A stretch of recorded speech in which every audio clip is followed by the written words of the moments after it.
Right now, I've sold over, I believe the number is like 105,000 cards on eBay. How do you think AI and the evolution of like TCGplayer being bought out by eBay itself, like how do you think these platforms are evolving? I have some like a little bit of negative takes on TCGplayer right now, but TCGplayer is like going to McDonald's, and then eBay is like a nice restaurant or something. That's kind of how the services are if you think about it. Alrighty, welcome to the TCG Roles podcast. Today we have a special guest, GemTCG.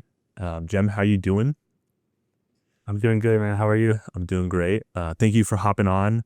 Can you kind of do a brief summary of who you are? And I know you do some YouTube stuff, and just give a little background. Yeah. So my name is Andrew, and I started a YouTube channel earlier this year. I've been selling Pokemon cards for the last 4 years, I believe, ever since COVID happened. And then I just started with like a little bit of cards I had in my collection and then kept growing it over time. Right now, I've sold over, I believe the number is like 105,000 cards on eBay. And then I'm also a software engineer. That's like my main thing. And one thing I've done is I build TCG Automate, which is a tool to like help list cards on eBay. So this is a little bit about me. Yeah. No, yeah, I definitely suggest using that tool. I use it a lot in my process. But yeah, I want to talk about. I think you definitely have done a lot, like in the 0.001% of Pokemon sales. I think that's mainly your biggest thing. I know you do other things, but I think it's more of like a dabbling.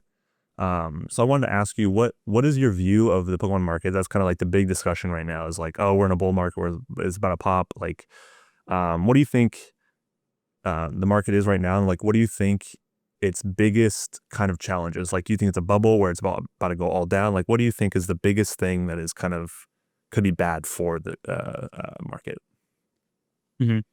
I mean, I honestly have like a very positive outtake or outlook on it because when people were seeing the boom last time with the COVID and the stimulus checks, everyone kind of blamed the boom on the stimulus checks, and they thought like all this money getting pumped into it, it's just short-term things, and which turned out to be somewhat true. But then this time around, it's kind of more natural, and it's a lot of people making content on it, a lot of people doing vending, making content on that, and then also the whatnot streams. So there's just so much more, I guess, social media influence on this market, which makes it feel more natural than just some short-term, stimulus thing. And then the other thing is with a lot of the sports card industry, I'm not too familiar with it, but I know Fanatics is pumping a lot of money into this market. And there's like Kevin Leary, like some $12 million card. And I think all this attention is just bringing in a bunch more people. It's making it a lot more mainstream. So I think only challenge right now would be to just maintain it, and hopefully there's no like bad apples that turn away new people into the hobby. Yeah, I think that's it's a good outtake. I think people are being overly negative, but I think most big people, or like most people, like the heads of the community, are like still being positive on this. I don't think it's like, as you said, I think we've built up better influencers than like what happened in the original boom with like Logan Paul. Like, I think he was kind of a tourist in the card game community, but I think we've made more like a more solid foundation that I think that it won't crash as hard. I think it will probably go down in my opinion, but I think I trust Pokemon overall, where like those up and downs will happen, but in the long term, you know what I mean? Yeah, exactly. And speaking of the content thing, is like I was actually going to make a video on this soon, which is I feel like the people making content now are a lot nicer and like more of a community based than previously. Because even like when I started, there was this one, I forgot his name, but he made like a reaction video to mine. First saw that, I was like, oh man, this is going to be some negative, like hating type of video. But then I watched it and it was really nice. And then RNG Games and like TCG Bulk Kings, PokePest, so everyone just helps each other, which is really cool in my opinion.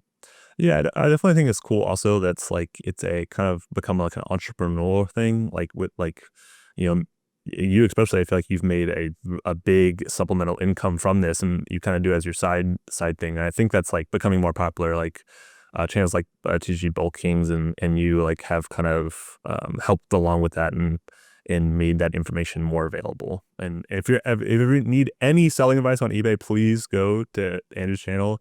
It helped me so much with my process and just helpful advice. So a little side note. Um, and so you made a tool, TCG Automate, which is kind of helps sellers sell cards easily because it can kind of be painstaking. And I want to know your take on the future of selling, since we have so many like new entrepreneurs and like people trying to make money on the side hustle or like kind of sell their supplemental cards. How do you think like kind of this is getting more into the AI thing, which we'll maybe talk about more in depth later, but like how do you think AI and the evolution of like TCGplayer being bought out by eBay, eBay itself, like how do you think these platforms are evolving, and how do you think like that will affect the market and evolve over time? Mhm. I think TCGplayer is definitely, it's had a lot of improvements, but it's slowed down a little bit lately. I think I have some like a little bit of negative takes on TCGplayer right now, but in the overall, I think when I look back at like how it was when I first started selling on both eBay and TCGplayer, and then compared to now, the things just get so much better over time. And there's so much money on those platforms that they could just keep improving them, which is super helpful. And it just makes things a lot easier because even like, speaking of like the AI part, eBay has a tool for like you take a picture of your card and it generates a listing for you. And then what TCG Automate does is kind of does that in bulk and more accurately. But I think these tools will make it a lot easier for people that are both full-time and part-time, because one thing I like to sell is a lot of lower end cards, like $2 to $5, sometimes like 10 to 20. And not everyone has time to just be listing these all one by one manually when they have a full-time job and kids or like family to take care of. So I think making it faster to list is definitely a huge thing. And then also just building tools or like using tools that are already available to make your whole process faster, whether it comes to shipping or messaging people or like responding to messages. So all these things can definitely help make things a lot faster, which is very important. I'm interested on your thing. So if it becomes a lot easier for people to list cards and for cards to be listed, and you like sell and I sell bulk, so I think it's kind of a lot of people, like you said, don't do it in like kind of because it's too much time and will sell it to others who will do it. I'm interested in on how you think that will be affected, especially with Pokemon like printing 60% of their cards in the last like what was it like since 2020. So it's like they printed just so many cards, like, but I think it was like something billion. Like Yeah. I think those two combined is going to make something really interesting, and I'm kind of I'm I'm I'm really interested in how that will affect the future, and like if bulk becomes like, um, what do they call it in the sports era, like the Flex. yeah, like I think that could happen in Pokemon. hmm I think that is a fair take, and it is like a fair concern.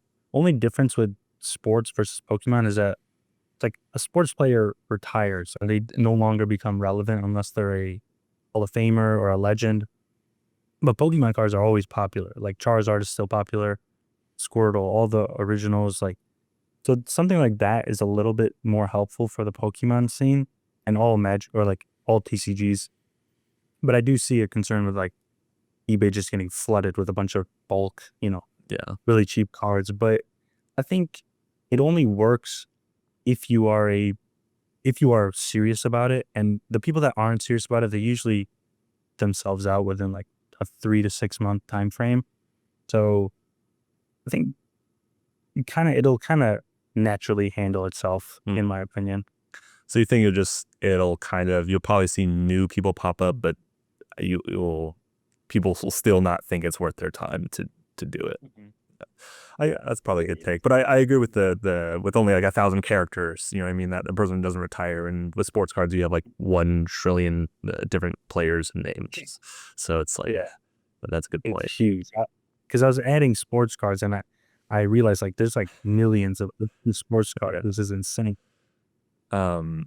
So Speaking of that, like, what do you think? So you're pretty optimistic about this market. What do you think buyers should do in the next like year or 2 years? Like, what do you think people should be buying? Should they not be buying right now? Should they be waiting for a market to cool down? Like, what is your personal strategy that you're doing? I know you made a video recently saying like buying's the hardest part, and you have like a lot of money sitting. Like, are you trying to buy a lot right now? Hmm. Well, I'm always trying to buy because that's, like I said, it's the hardest thing to do. So getting inventory is just, you just have to be constantly looking for it. But I think trying to time when to buy and sell is hard. So the best thing to do is just stay consistent and act as if the market is whatever. Don't pretend it's, or like, don't be aware that it's booming or slow, because that'll kind of discourage you depending on what it is. And right now, the biggest struggle is that, like, even if I'm offering 80+%, people don't want to sell their collections. So I think what I'm going to be doing is just staying consistent. But then if the market takes a downturn, then I'm going to go all in and, buy up a bunch of inventory, because that's what I did last time. And it worked out really well. Like, I bought a bunch of trainer gallery cards when they were probably $10 and now they're like $50. So uh, be, being consistent when the markets are hot, and then kind of be, I guess, greedy or go all in when the markets are down. Yeah, I think that is also the perspective I share. Is if like I don't really pay attention. I think it's funny when people are like, "Oh, this product's so hot right now." I'm like, I don't want to put my energy in that. Like that sounds like a lot of energy of going to find something then selling it. Like I get the cards I get, and I don't like I try to buy cards I like, and you know I actually don't think about like the ups and downs as much. And I think that's a good seller's mindset because it'll keep you in the market longer. Especially when you like it takes a year to sell a card and you're like, oh cool, I finally sold it. It's like it's just time in, time out. Definitely agree with Yeah. that. So what were you saying? It's like, it's very time consuming to kind of be aware of every single card that's going up. Like, I would get messages pretty often. It's like, oh, this card is 2 times more expensive. And then I'll look at it and see if I have it in my inventory, but I'm not going to go and scoop up some more inventory to, like, you know, eat into that hype, or like hype cycle. Yeah. But I know some people love that, and like that's like what they do in vending is they're like watching socials so much and be like, oh, Magic card doubled, oh I gotta get it, and like go on eBay try to buy all of them. Like I think that's a thing, like a way to do it, but for me that's just too much energy. Yeah, um, it's too much. so say that like Pokemon goes down, like it goes a sharp down. I think both of us don't think that would happen, but if it did, like would you pivot to other card games, or like what would you do if Pokemon slows down, or like selling bulk would slow down? Like how would you probably pivot your eBay business? That's a good question. I think, well, I can only assume that if Pokemon goes down, then every other TCG is going to be going down. Because if you look at, like, one experience I had is I sold Dragon Ball Super in the beginning, and when Pokemon took a downturn, Dragon Ball Super also did, but Dragon Ball Super never recovered in the way that Pokemon did. So I probably wouldn't like branch out to other TCGs, but I might maybe focus on other opportunities in, like, software or other business things maybe. But I would probably still stay consistent, if to be honest, and just keep buying stuff. You'd be like, it's year 5 of the downturn, but I'm still buying. Yeah. Just have a huge like huge store with more cards. Yeah, that's like the Rudy route of like just buying XY for like years and years and years, and then eventually going up. Yeah, that's a crazy story. I love the Rudy bathroom.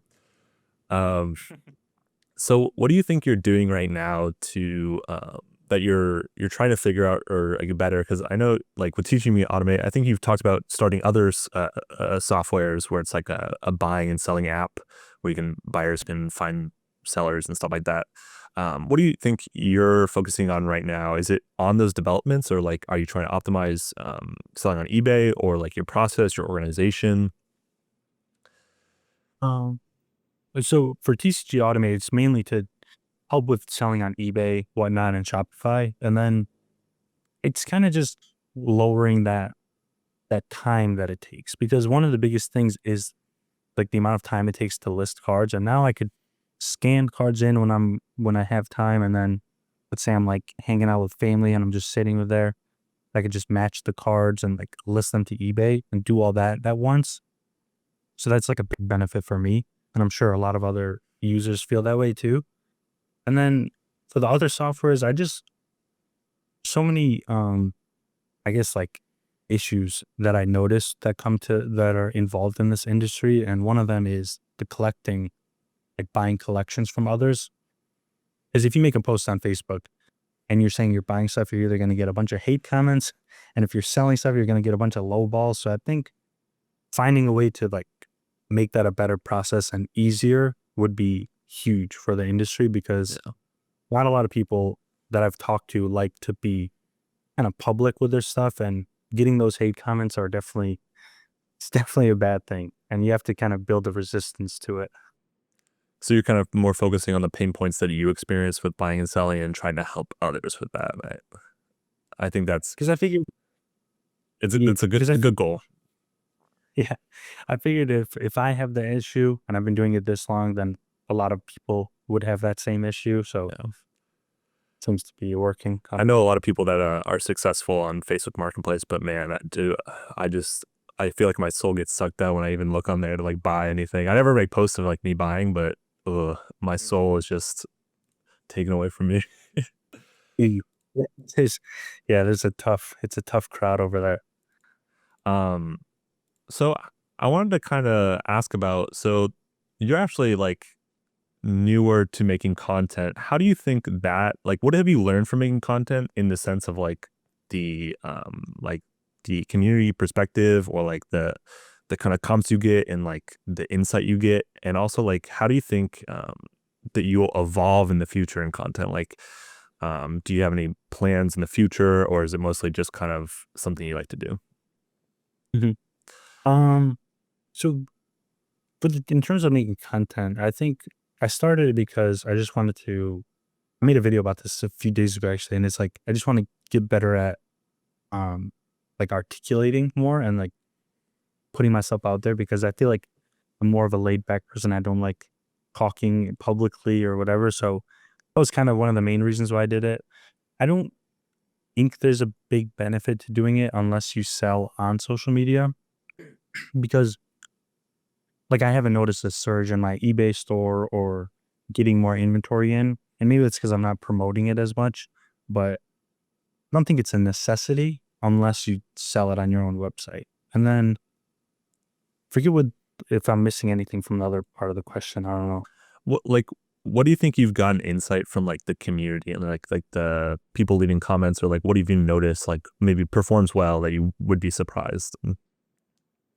Um, Sometimes I do get some comments that are helpful, and like a lot of for the vending ones, because I was so new to it, a lot of Mm. people were commenting their tips, which was really nice. And then one thing I noticed that performs well, which sucks, is that if you make negative titles or like negative concepts, it'll do a lot better than if you're just saying, here's how to be successful with so and so, or like here's how to do this to be better, which is just unfortunate, but that's how it is. Yeah. It definitely seems like people in the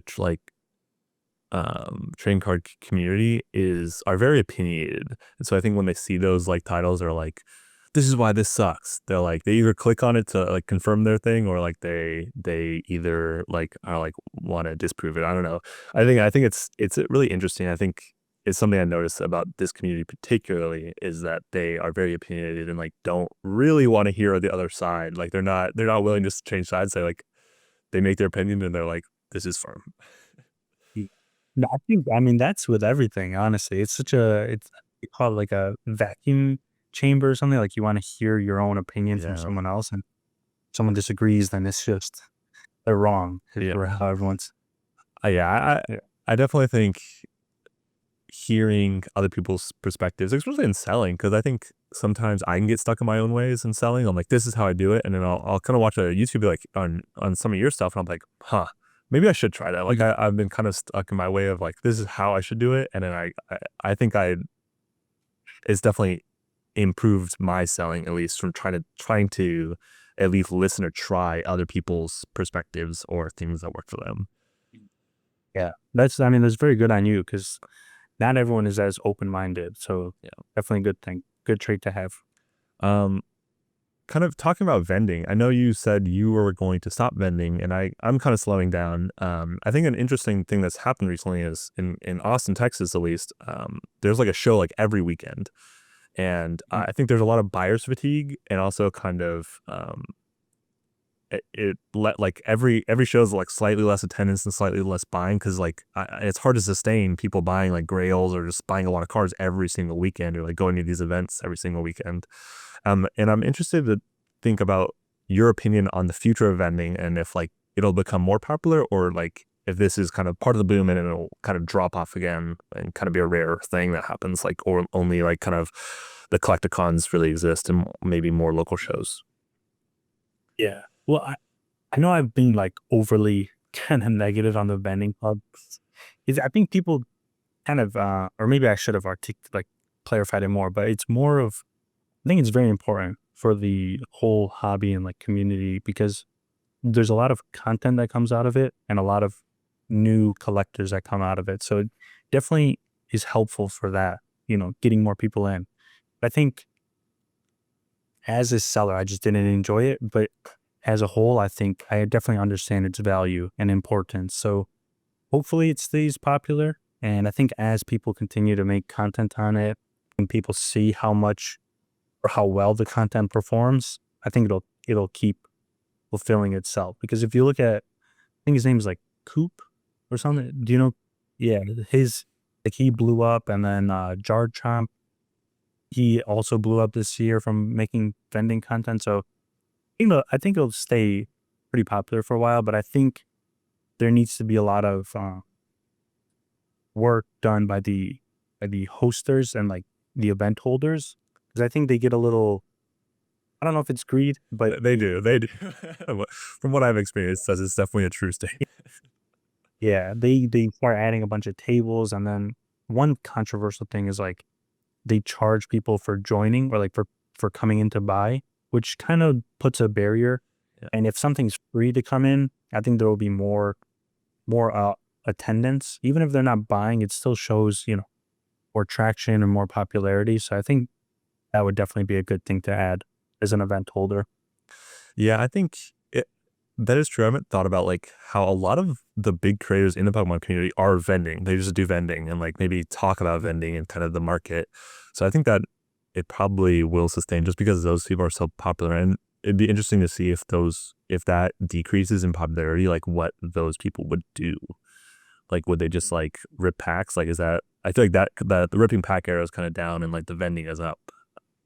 Yeah. Um, Yeah, that is true. I think it shifted from like whatnot to vending yeah. almost, or like you can ships to vending.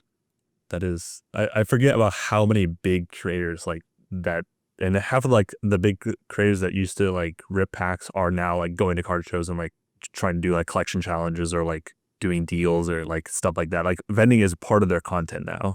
Like Yeah. even like the what is it, Deep Pocket Monsters? Like he just goes to vending stuff all the time. Like he gets a lot of content. Like so I think that is interesting, and I don't think I've thought about how much content comes from vending specifically. Like, there's just so Yeah. many cameras there. Because I've been looking to like reach out to people that sell on eBay or TCGplayer, and all I see is just vending on Instagram and Yeah, TikTok, and it's like impossible to find eBay stuff. yeah, that is true. Um, so what, um, I guess what would you want to see content wise for like since like vending is like kind of the primary thing, like ripping packs, and I guess I there's like three groups is like vending, ripping packs, and then talking about Pokemon, like talking about where the market's going, or like kind of like the Rudies, like what's the guy that sells Japanese packs? I forget. Um, Okie yeah, him. Like I feel like there's a lot of voices that are really popular. I guess there's like drama, but I think that's like kind of a separate thing. Yeah. And like, what do you think you would want to see in the future, like be created? Like, what do you think there's a void or like you would personally enjoy? Well, I think there's a huge gap in actual selling content and like Mm. how to set things up and how to source, how to list on eBay. content. Like if you look on eBay or on YouTube, you'll probably find like maybe 5 to 10 videos from like mid-sized creators. I'm not saying huge creators need to make it, but a lot of people kind of dismiss those videos because it's not entertaining. So it's like there's a lot of people not making it. I think it also is hand in hand with a lot of people that sell on eBay and TCGplayer, but don't sell vending and like on streams is because they don't want to put themselves out there or talk on camera, which is how I was for the first 4 years. So I think getting more content on that would definitely be helpful because a lot of people, when they're watching those videos, they might hear 1 or 2 opinions, but that's it. Like there's no other source to learn from. That's true. Or they could hear more opinions. It'll definitely help them learn just get more information on how to do things properly. That is true. There is not, especially when I was getting started, there wasn't a lot of content, or like the content was kind of very opinionated, or like coming from people like, you have to do it this way. And I'm like, oh, I don't know if I want to listen to you then. Like I feel like I would want someone a little bit more reasonable. But yeah, I think that's when I was first starting, I think I struggled, or like there was a void. And I think, as we said kind of before, how making some of the stuff more easier or like more time efficient more people will like view this as like their little side entrepreneurial thing. And I think even more, I've seen it recently. There's just so many people popping up vending and doing this as their side or like main thing. And I think the increase of amount of vendors has also increased how many shows there are. So I think that's an interesting thing. And I think you're kind of filling that void, and I think you're doing a good job at it. And I think and some of the other creators are kind of falling off, or like I guess that's like permanent stuff. But I think some of that needs to be like updated, because like I think some of the old guys that I listen to like are kind of outdated. And I think a lot of the systems change, and like you need constant advice on it. Yeah. Yeah, that's true. I mean, even some videos I've made when I first started, which was only in January, it's like already outdated and needs to Yeah, be updated. exactly. So it's, yeah. So recent, what is your opinion on recent sets? I know that you tried to sell some Japanese sealed, and that didn't go very well. And I think you talked a little bit about like the fatigue that happens with new sets, and like the fatigue that's been happening recently. Because I know I did a lot of modern, because I played the card game a lot. So I was like, oh, I like modern. Like I know it's playable. Like I can kind of sell the players. I know a lot of players. And then I was like, this is even too much for me. Like I just want to like not pay attention to anything to the new stuff, like because it's so volatile. And I'm interested on what you think the future of modern will be, especially with like the new mega sets, and if that will land well. Like, what's your thoughts on that? Mhm. Well, I mean, everyone wants like the shiny new thing. And when a new set comes out, there's so much FOMO and people just want to see it and want to open it right away so that they could be like the first one to pull the chase card. So I don't think that will ever die down. But me as a seller, and like I'm sure you feel the same way, just with the volatility, is just it's too much and it's too stressful. Like you buy this card and it's like $20, but then when you go to sell it a week later, it's probably worth like $10. So stuff like that is definitely hard, and that's why I stay away. Like if a set is out for, I'd probably give it like 2 months before I begin buying it. So Yeah. yeah, that's just how I am. So do you think, I guess you said like you don't think that will decrease. Do you think like I'm interested, yeah, I guess, do you not think super a lot about like new modern sets, because you're just like, I'm just gonna buy them and sell them, like you don't really think about like, or like watch it as much? Okay, yeah. That makes more sense. Mhm. Um so what do you think, like when you were vending, and if you saw like under other vendors, what do you think or even people selling online, what do you think like the biggest flaw or like thing our vendors are not like doing, or kind of doing incorrectly? Like, do you think you see some stuff where you're like, "Ugh, that really like annoys me," or like that's just really wrong, and like you're losing all the money, or like efficiency? What do you think? Some things you noticed recently, or in your experience? Yeah, there's two huge things that I think a lot of people get wrong, and the first one, it's just simple one. So let's just say that first. It's people get too emotional as a seller, and it's like they get like angry almost with the buyers, and I think that's a terrible thing, which is kind of what I talked about earlier when I said the bad apples. And I think having those people talk to new collectors will definitely scare them away. So I think people need to control their emotions, because at the end of the day, it is a business if you want to be serious about it. And if no business is getting emotional and like angry with their customers, so I think that's something that people need to take control of. And then the second thing is keeping track of profits on Mm. individual cards. Okay. So, what I think I'm gonna make a video on this because it is a little bit complex, but basically, people write down, like, let's say I bought a Slowpoke for $2, and then it was a part of a 100 card collection. I'm not gonna go in and write that Slowpoke along with like 99 other cards to keep track of how much I paid for it. Instead, I'll just keep track. Oh, I bought this collection for $55, and then that's it. Like, that's all you need to keep track of. So I think a lot of people, maybe they get excited to track how much they profit from each card, but they should instead just track the overall purchase. And I think that'll save them a lot of time and just be a lot more peaceful in the long run. I do think it's interesting. You kind of talked about emotions in like vending, and I think people should kind of pay attention, like not be mad at sellers or like at buyers. I think that people should use their emotions. Like I noticed recently, if I like feel like I'm selling a card for under, like if it's, say the market price is like $10, I feel like that's low and I don't want to get rid of it for $10, I just won't sell it. Like I won't try to mark it up and like be like, oh, in my mind this is $15. Like no, it's market. So it's like I think I've paid attention to those motions, and I think that often those cards will rise because I'm like, this is not a $10 card. Like this will go up in time. And I think some people need to pay attention to, like, especially in their gut when they're buying, like, hey, is this a good buy? Like I think using my gut has worked out for me a lot.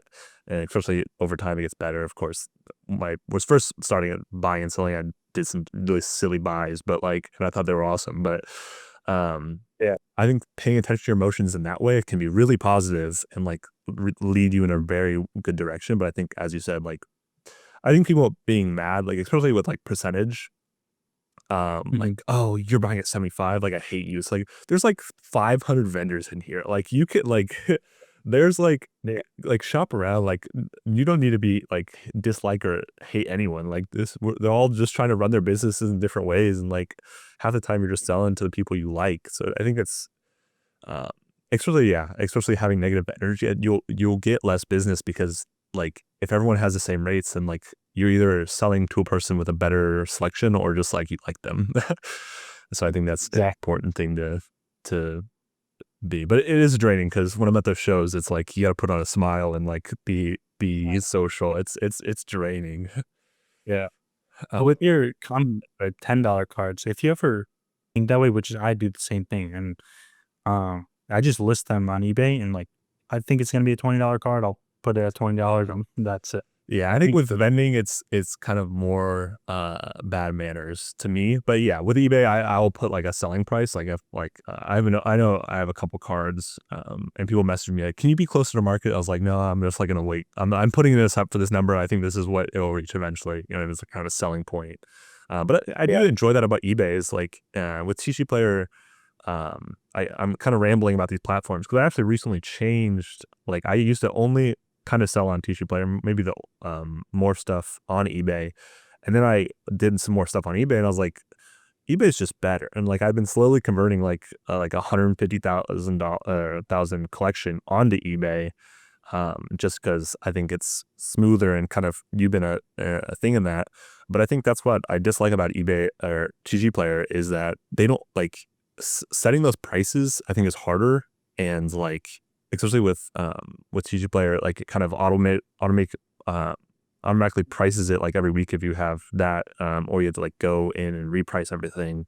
And it's kind of you're using formulas to price everything rather than like using feelings on eBay because you have to go in and set every price. Like I don't think there's a really popular tool that will like set prices for you, which I think is good because eBay allows you to kind of get more in tune with the market because you have to look at every single card and you can kind of set where you think that card will be in the future.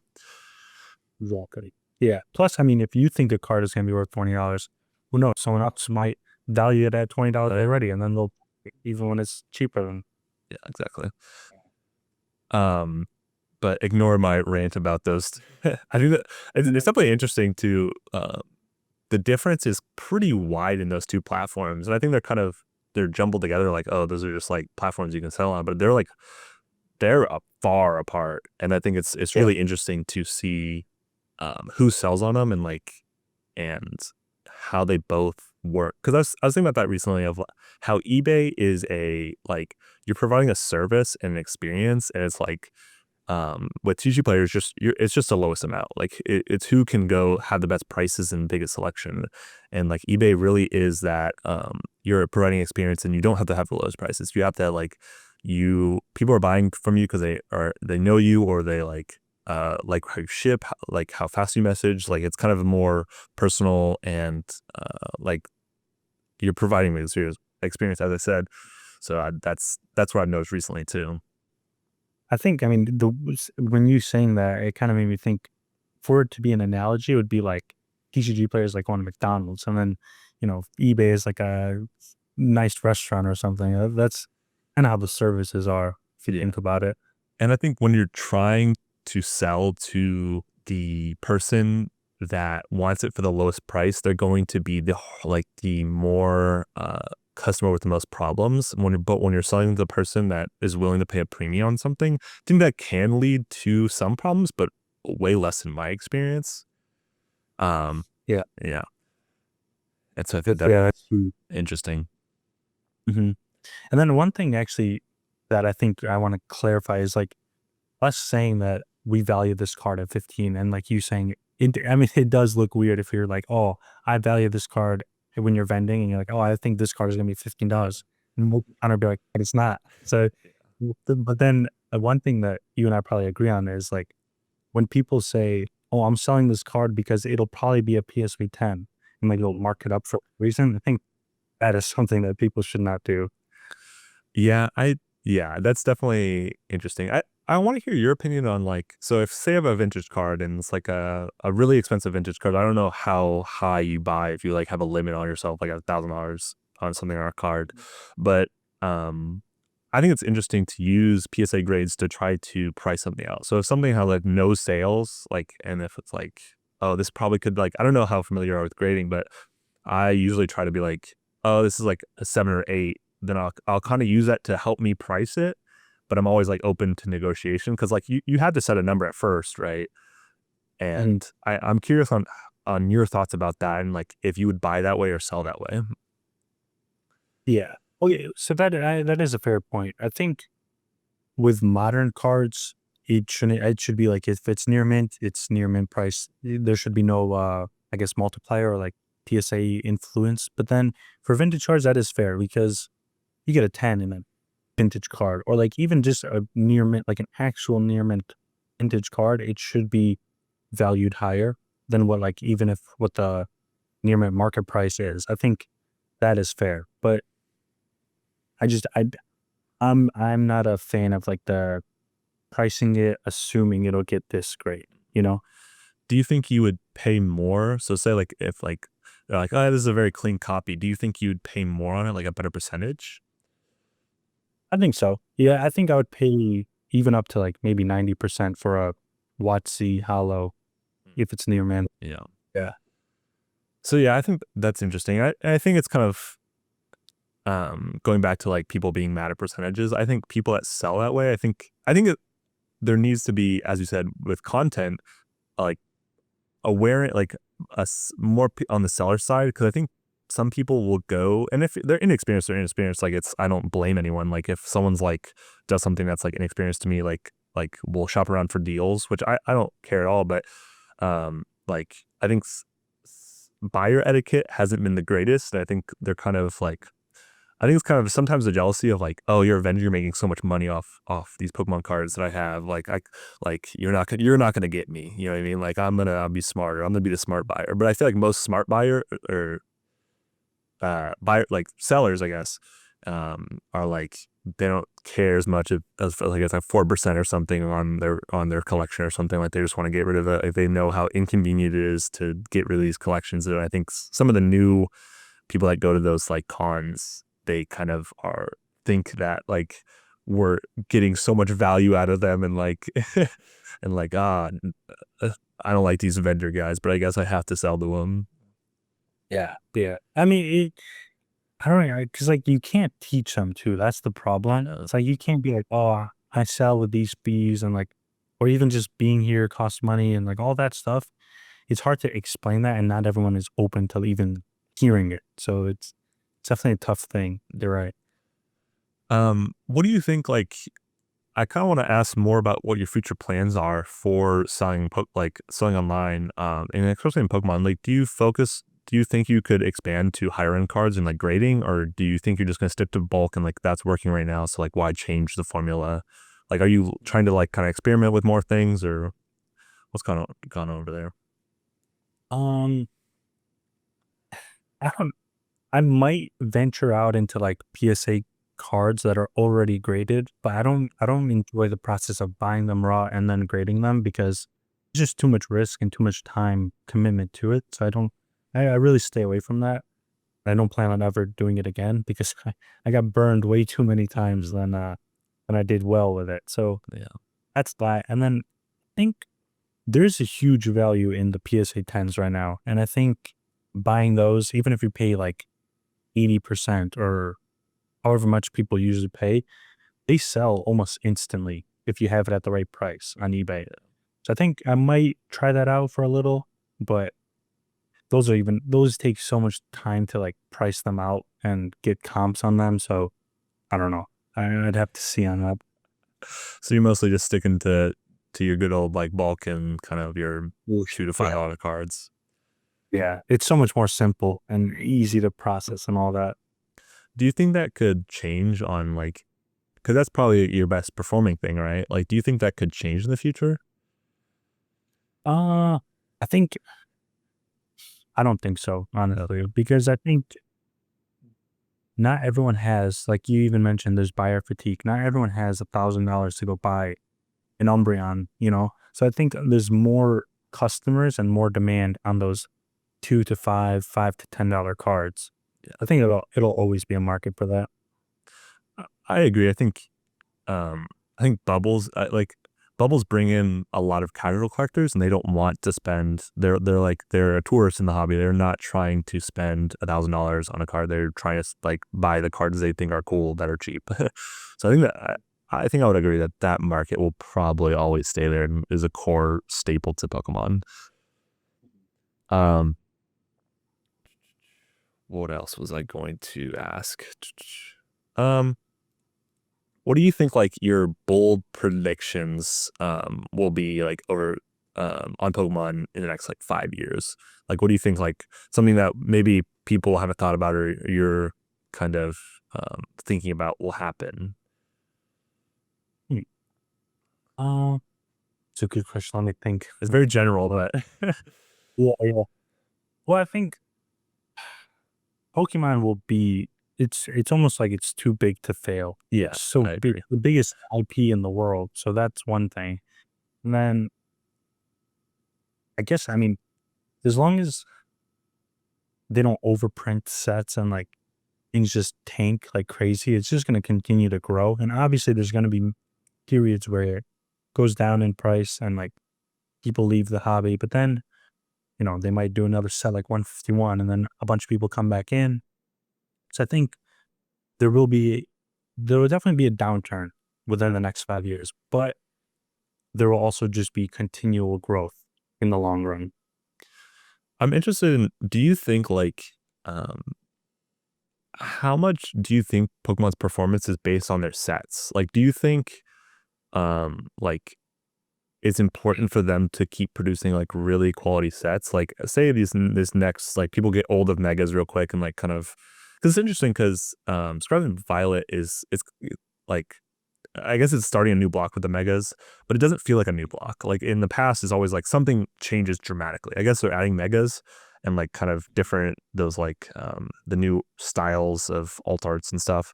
But it doesn't feel that different to me at least. Like it's like, oh, that's just like Scarlet and Violet. Like that looks like a Scarlet and Violet set or something.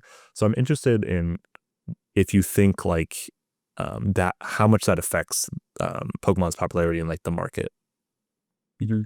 But I mean, that's funny you said that because I was watching a video on TikTok today, and it was someone opening the mega. I don't know if I think it was a Japanese version, but I was like, this looks just like Scarlet Violet, like the previous set. So I don't know.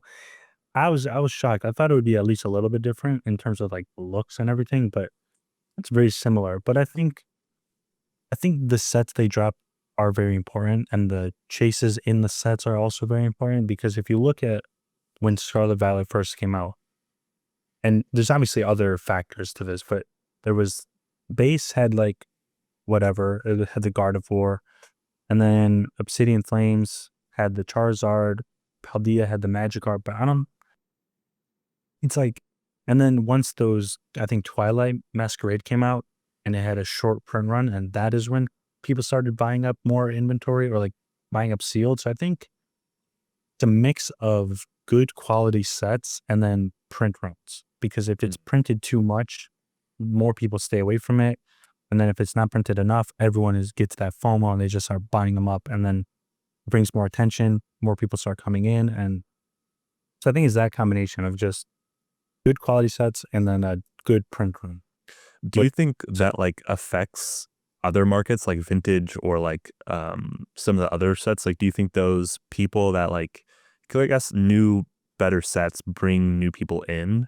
So Mhm. I wonder what you think about like if those sets do poorly or do well. Like, do you see like I guess you've been selling long enough to see like during like Scarlet and Violet was doing not great at all, like no one really liked it, and then people started liking it. Like, did you notice a big jump in your sales like everything across, or like was there specific things? there was definitely a huge spike. And I think the sales started peaking in like January of this year, or like maybe even starting in like November leading up to January. That's when there was a huge peak. And I don't remember which sets came out during that time or what was going on, but I think the combination, there's just a bunch of combination. There was 151 was becoming more popular. And then the Pocket app came out. Yeah. That brought in like millions of people to there were like millions of people downloaded that app. So that definitely brought in a bunch of people. But I think in terms of like what started selling a lot of Sword and Shield era cards sold, and specifically the trainer galleries. And Mm, I think the illustration rare sold a lot. And that's just because I think maybe people were hyping them up. I don't think it's because of the sets that came out, but just, you know, some social media influence or yeah. something going on. Yeah, I think when people they try to find a thing that kind of sucks right now, and I think they try to go buy it. I think that's kind of a common thing. And in upticks, they're like, "How do I make money off of this? Like, Mhm. how do I find the next Evolving Skies or something like that?" I think that's Yeah. a common thing. Um, what do you think? Like, is kind of do you think like Sword and Shield are is undervalued, or like what do you think right now is kind of maybe there's a kind of opportunity in the market that you would suggest other people like kind of look into, or yourself is trying to take advantage of? I think Sword and Shield is getting to its actual value. And I think, I mean, last I checked, I think Fusion Strike is almost like 1,000, and then Lost Origin is like $800. So I think it's becoming up to market with its actual value. And I think something that's maybe undervalued right now would be, this is just my opinion. I don't know if it's actually true, but prismatic evolutions. I think Really? it- yeah, I think it's very undervalued. When you look at the set list and then what the ETBs are worth, and then you compare it to like a different popular set like 151, it's such a huge price. I think it's like 25% of the value in terms of the ETB box. I think Mm, it's definitely something to be aware of. And I would probably stay away from like anything prior to Sun and Moon because I think those already reached their value. And mm, it'll still go up in time, but it won't go up like you see Sword and Shield, yeah. doubling in price in a few months. Yeah. Well, I'm interested in why you think prismatic is kind of like um, an area to look into, because I think what I've heard from vendors and like from talking to other people is like that's gonna be printed into the ground. Like they've I guess it's like a common thing of like they printed 151, like I think they're still printing them, right? And that's like a 2-year-old set. So I think people are like, wow, prismatic is just gonna be printed so much. But I do agree that it will hold a lot of its value just because of how good of a set it is. Like I think it really is like a revolutionary set, especially with the Pokeballs. That's like the first time we got that, and I think that's like, well, historically it will, you know, be a juggernaut along with like Among Skies. But I think right now everyone's just like, um, it being printed in the ground, which I think is good. Like I think that is better for the hobby. But it's interesting to hear that because I feel like that's something people have been avoiding, actually, like trying to, like they're not buying, or they're like, it's everyone's trying to panic sell and like sell at a deeper percentage. Yeah. Yeah, I mean, it is fair, and, like, the huge print run is definitely a problem, or, like, definitely a reason for it to be what it is today. Yeah. I think if you look at another set that got printed a bunch, which is Shining Fates, that one struggled to go up in value, and even still, I think it's still not even worth, probably worth, like, $100 right now, which is very low compared to, like, other sets from that era, and I think that's just because it has a weaker set list, whereas Prismatic has, what is it, like, all the evolutions, and then it also has some other cool special illustration rares. So I think that combination is just gonna make it valuable over time. Yeah. I could definitely see that. I'm interested in on um how much you think about like stuff like this. Like what, like when you're not like sorting cards or doing Pokemon stuff, and maybe you're working or like doing like whatever you do, like like what is most of your like brain power like thinking about Pokemon wise or like selling wise? In terms of investing or just like Just overall? like anything. Maybe you're like, how could I, like you're just like thinking about like sets or like or certain Yeah. cards. Like what do you spend like most of your time like wondering or pondering about? I'm just that this is a Yeah. me curious question. Yeah, yeah. Dude, I think, well, okay, I don't think I rarely think about individual sets or cards, and but I'm always thinking about the business, or like just how to make money from this business, or just Hmm. with software or anything like that. Like I'm always, that's kind of how I'm wired to think. So I would say probably like uh maybe like half my day at least I'm thinking about this business. Mm. Yeah. So more entrepreneur, like kind of thinking about opportunities and kind of systems, I guess. Yeah, pretty much. And I'm always, yeah, I'm always looking for like inventory or trying to sell things, and yeah, I'm always thinking about it. So you're not thinking about the markets too much. You're more thinking kind of uh more in depth about entrepreneurial ideas. Yeah. Because I think if you think about the market, you have to be aware of it every single day.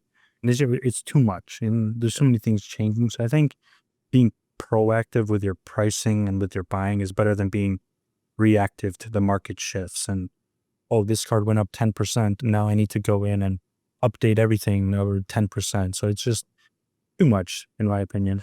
I I'm actually was interested in where do you get the content? Because like I feel like everyone has to like get advice from somewhere. Like where do you find most of like stuff like you enjoy to like watch for like selling advice or like buying advice or just Pokemon stuff in general? Like what do you consume? Like what's your like so like media diet for this?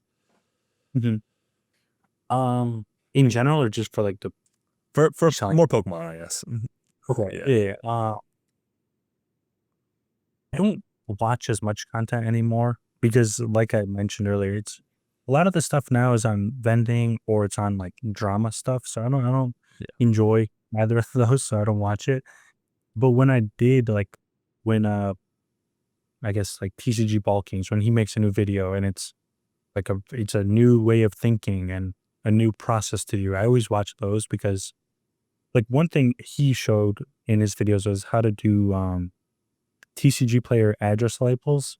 And there was something like you use a Dymo label printer and it prints out all the addresses, so you don't have to write it on the stamp anymore or on the envelope anymore. And learning that, like watching that 5-minute video, saved me hundreds of hours since I've been using it. So Yeah. Like finding different methods and systems is what I consume in this industry with content. Yeah, I think it definitely is like um, it's always good to try to, because you're kind of stealing snippets, like, or maybe he made a whole video about this, but that was like a 2 second segment where you're like, oh, whoa. You know, like, I think it's always worth watching those because like those small things can make such a big difference that you didn't know like this thing existed or something like that. Like a big thing for me is like I didn't know Automate was a thing. Like, I didn't know people were scanning in. Like I knew people scan cards, but I didn't know it was like people could like do this so automated. So I Mhm. think it's like, and I think that's honestly why it's kind of. I mean, you're like a fairly big channel, so like I think people really do enjoy watching it and hearing about it because it really can make a big difference. Mhm. Yeah. Um, but that's all I really had. Thank you so much for coming on. I don't know if you have any ending thoughts, but go check out Andrew. He has a really helpful YouTube channel about eBay and kind of just selling in general, and always fun to watch. And also go check out his TCG Automate and see if that could work for you. Yeah. I mean, thank you for having this. And honestly, these questions you were asking were very high quality. So, like, very thoughtful questions. So, I really appreciate that. Yeah. Well, thank you for coming on, and then yeah, we'll see you next time. All right. See you, John.